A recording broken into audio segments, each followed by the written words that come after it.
Bonjour et bienvenue dans cette formation en fabrication des engrais biologiques. Je suis Choumi Fabrice, le formateur et ingénieur agronome. Nous allons procéder là à la formation sur la fabrication des différents engrais biologiques. Voici le plan de présentation de notre formation sur le module fabrication des engrais biologiques. Nous aurons donc les engrais liquides, comme vous voyez.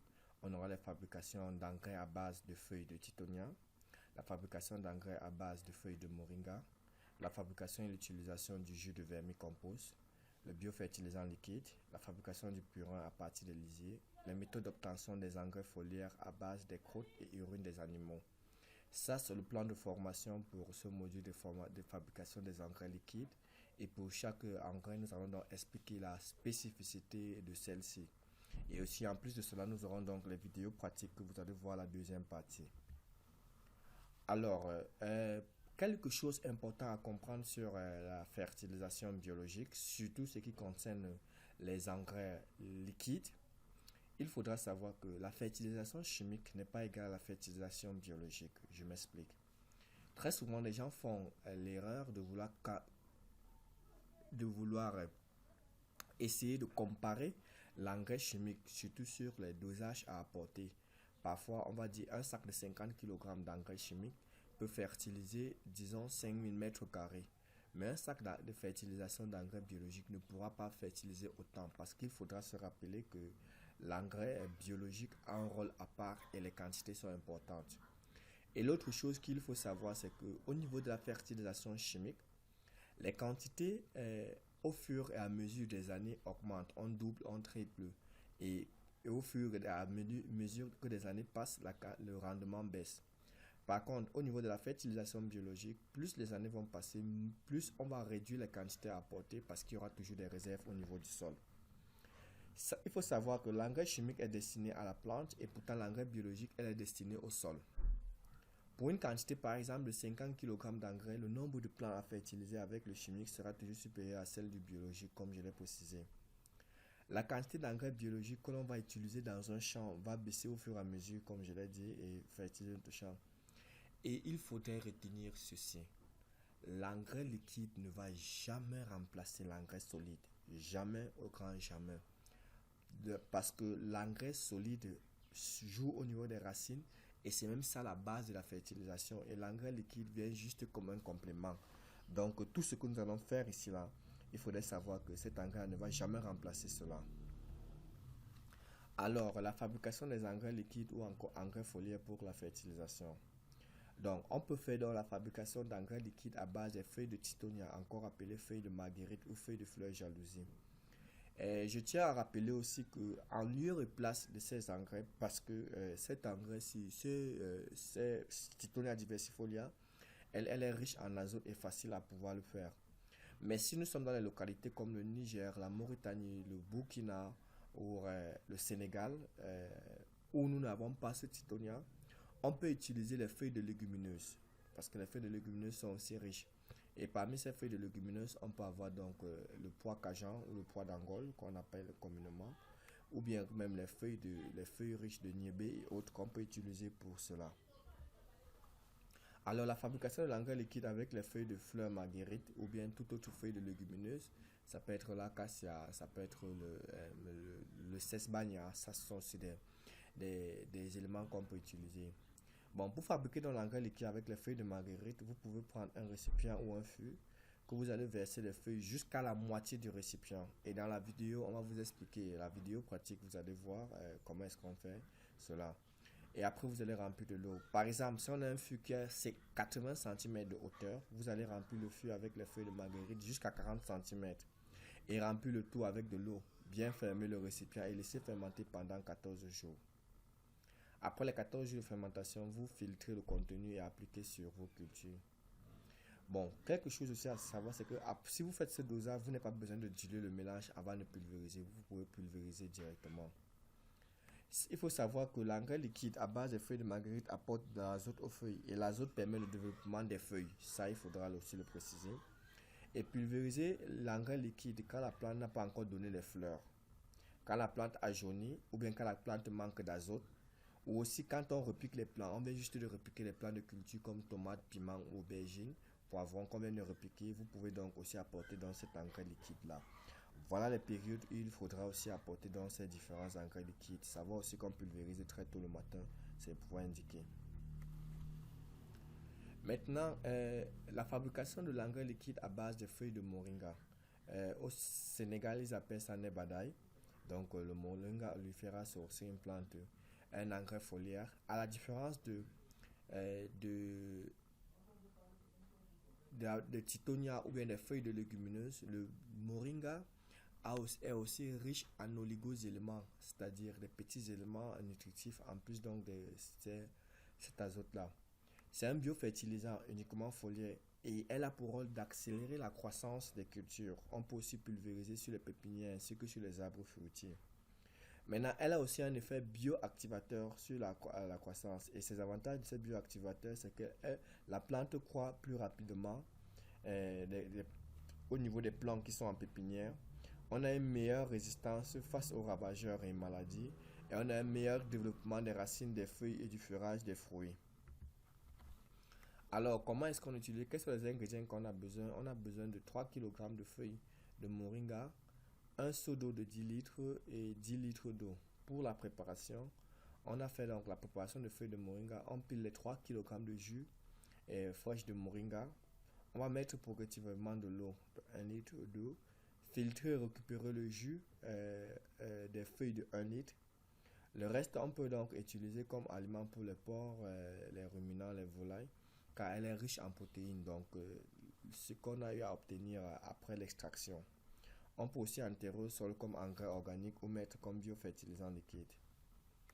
Alors, pour ce qui est donc de la pulvérisation, elle doit être réalisée le jour même, pas besoin de fermenter. On pulvérise toutes les plantes avec une moyenne de 25 ml par plant, c'est-à-dire 1 litre pour permettre de pulvériser environ 40 pieds. Maintenant, quand pulvériser, la première pulvérisation 10 jours après le repiquage ou la germination des plantes, la deuxième pulvérisation 20 jours après le repiquage pour les légumes feuilles ou avant le début de floraison pour les légumes fruits. Comme on l'a indiqué, ne pas pulvériser les apporter de l'azote lorsque la plante a fleuri. Nous allons donc passer au prochain qui est le jus de vermicompost ou jus de lombricompost liquide. Comme nous l'avons dit, nous allons vous donner le procédé de fabrication, mais nous avons aussi une vidéo qui va expliquer cela. Donc, on a besoin des vers de terre au moins un demi-kilo, la paille sèche, les feuilles mortes, un seau de 20 à 50 litres d'eau avec robinet, comme vous allez aussi le voir dans la vidéo de pratique, une terre riche ou un compost mûr.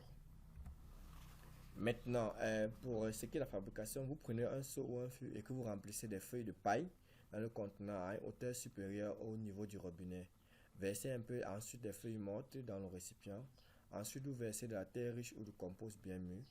Enfin, vous versez de la terre et un peu de feuilles au-dessus. Versez environ 5 à 10 litres dans le contenant.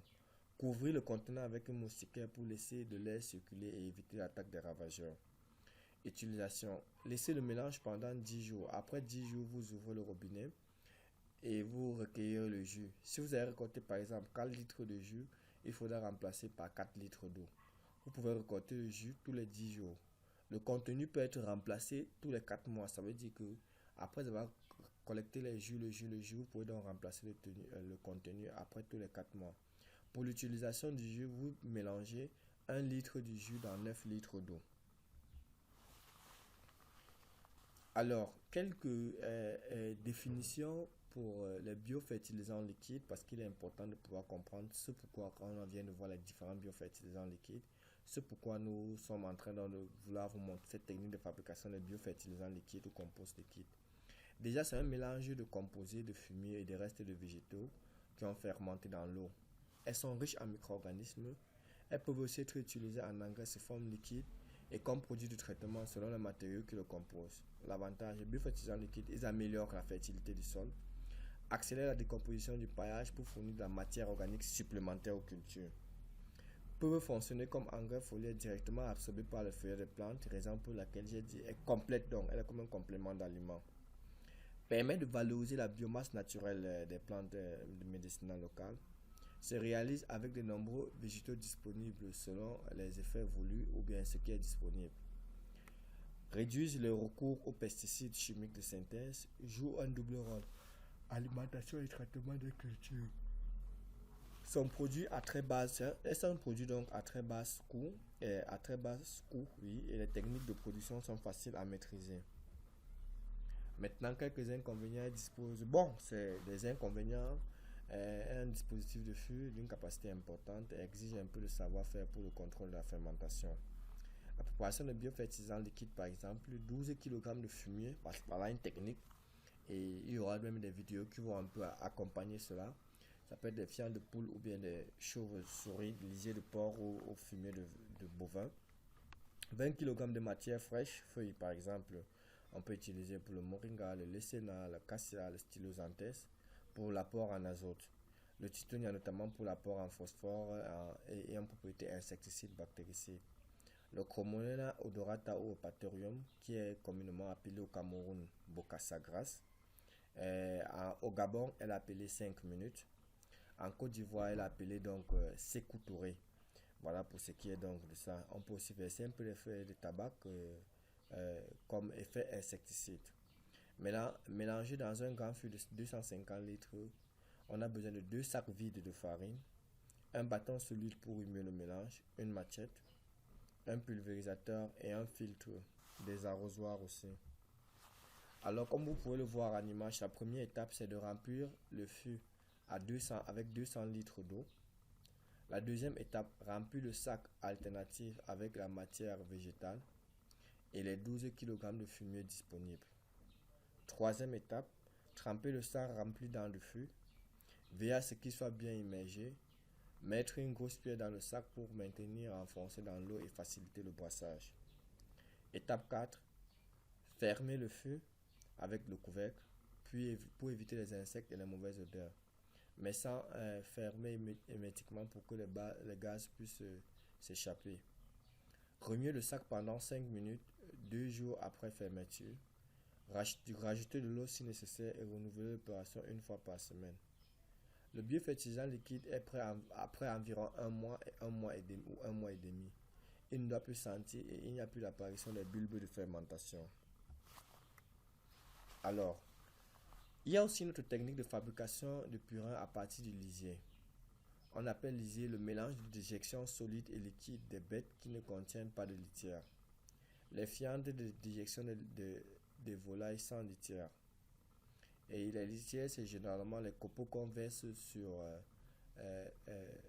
les poulaillers qui permettent à ce qu'on puisse maintenir l'endroit ne soit pas humide pour permettre à ce que l'endroit où l'élevage se déroule ne puisse pas sentir et retenir les mauvaises odeurs.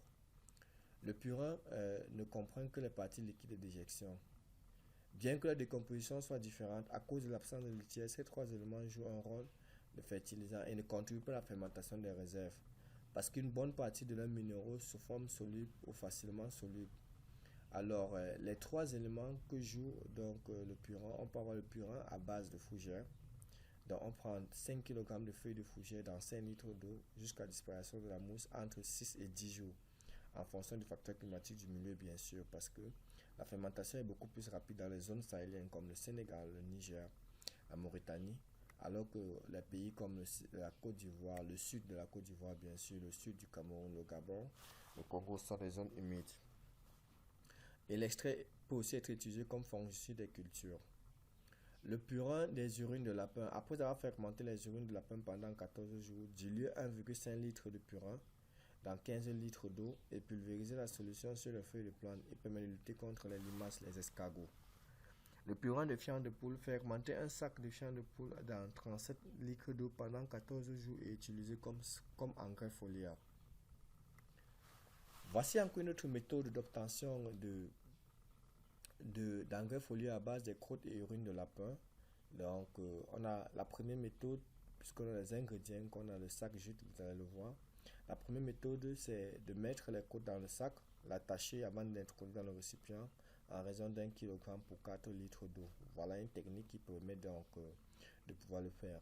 Dans nos vidéos pratiques, nous allons donc expliquer exactement ce qu'il faut faire cela. Et comme je l'ai aussi dit dans tout à l'heure, les feuilles de légumineux comme le tephrosia ou le lechon aussi peut être utilisé en lieu de place, comme nous avons beaucoup insisté.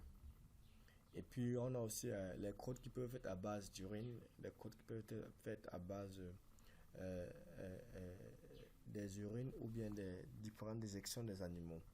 Donc voilà pour ce qui est donc de notre formation en théorique sur la fabrication des engrais liquides.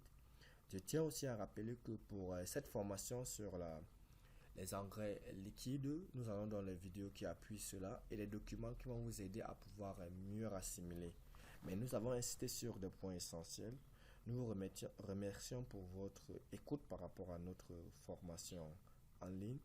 Et nous allons nous revoir donc pour la deuxième partie de notre vidéo qui parlerait donc de la fabrication des engrais solides pour l'utilisation. Et vous voyez qu'à partir de cela, vous avez l'embarras de choix des différentes méthodes d'utilisation parce que nous avons plusieurs méthodes qui nous favorisent donc la fabrication de ces engrais liquides.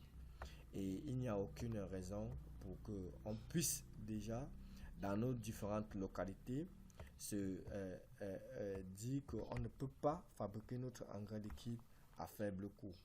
Donc nos engrais liquides sont importants et bien qu'en complément d'aliments. Nous vous remercions pour votre attention et à nous revoir la deuxième partie.